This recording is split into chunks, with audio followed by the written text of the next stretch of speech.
सत्यशोधक Shivkranti TV news. ज्याची कोणी दखल घेत नाही अशा अन्याय, अत्याचार, भ्रष्टाचार, बेकायदेशीर काम होत असेल तर त्याची बातमी, आपल्याकडील विशिष्ट बातम्या, लेख, काही गुणीजन गुणवंत यांची यशोगाथा, समाज उपयोगी मार्गदर्शन, लेख, नोकरी विषयक बातम्या, वाढदिवस, रौप्य महोत्सव, सुवर्ण महोत्सव, अमृत महोत्सव, उद्योगधंद्यांचं उद्घाटन, यशस्वी उद्योगाची माहिती तसेच जाहिराती न घाबरता न लाजता आपले लिखाण पाठवा। आपल्या बातम्या निर्भीडपणे प्रसिद्ध केल्या जातील। शिवक्रांती टीव्ही न्यूज संपादक सत्यशोधक शंकरराव लिंगे 73 87 37 78 01।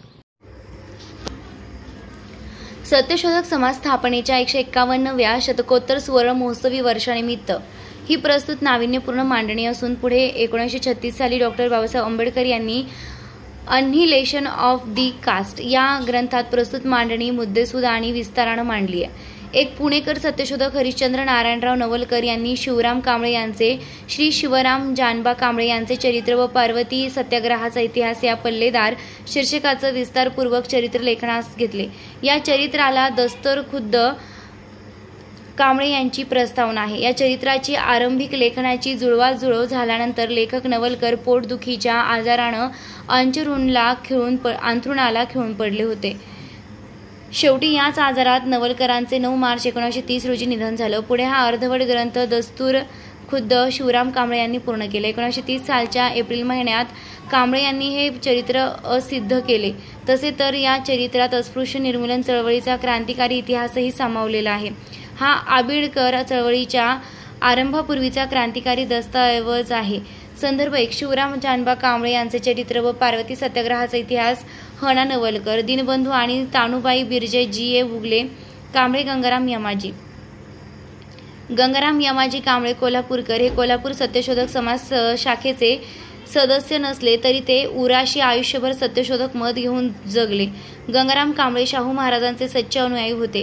गंगाराम कांबळे शाहू महाराजांच्या बावड्या बंगल्यातील घोड्यांच्या पागेत मोत्तद्दार म्हणून नोकरीस होते। इसवी सन 1911च्या सुमारास शाहू महाराज दिल्ली दरबारासाठी दिल्लीस गेले असता गंगाराम कांबळे यांच्या जीवनात एक अमानुष मारामारीची घटना घडली। त्यांचे झाले असे की दुपारचे जेवण आटोपल्यानंतर कांबळे स्पृश्यांच्या हौदावर मराठ्यांच्या पाणी प्यायले। या प्रकरणाचा पाहता गवागवा होऊन सनातनी संतराम या कर्मचाऱ्यानं कांबळे यांना बेदम मारहाण केली। या प्रकरणी पुढे त्यांच्यावर फेटा चोरल्याचा आळ घालून त्यांना पोलीस ठाण्यात डांबण्यात आले। या प्रकरणी पोलिसांनी कांबळे यांना न्याय दिला तर दिलाच नाही, उलट तडजोड करण्यास सुचवलं। दरम्यान बेडर सत्यशोधक कांबळे या प्रकरणी नरमले नाहीत। उलट शाहू महाराज दिल्लीवरून कोल्हापुरास परतल्यावर कांबळे यांनी या अमानुष प्रकरणी न्याय मागण्यासाठी सोनतळी कॅम्पवर महाराजांची भेट घेतली। शाहू महाराजांनी या अन्यायी प्रकरणाची दखल घेऊन कांबळे यांना मारहाण करणाऱ्यांना चांगला चोप दिला। लगेचच शाहू महाराजांनी कांबळे यांना सेवेतून मुक्त करून कोल्हापुरातील भाऊसिंगजी रस्त्यावर दैनिक पुढारी कार्यालयासमोर सोडा वॉटरचे यंत्र खरेदी करून सत्यसुधारक हॉटेल काढून दिलं। शाहू महाराजांचे एक जवळचे नातेवाईक सत्यशोधक गरिबांचा कैवारी पत्राचे संपादक बाबूराव हैबतराव यादव यांच्या जागेवर ते हॉटेल काढले गेले।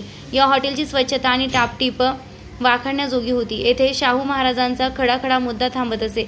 शाहू महाराज नियमित येत आणि चहा घेत असत। फार पुढे इसवी सन 1939 साली कोल्हापुरातून डॉक्टर बाबासाहेब आंबेडकर आले असता त्यांनी या हॉटेलचा चहा घेऊन आनंद घेतलाय।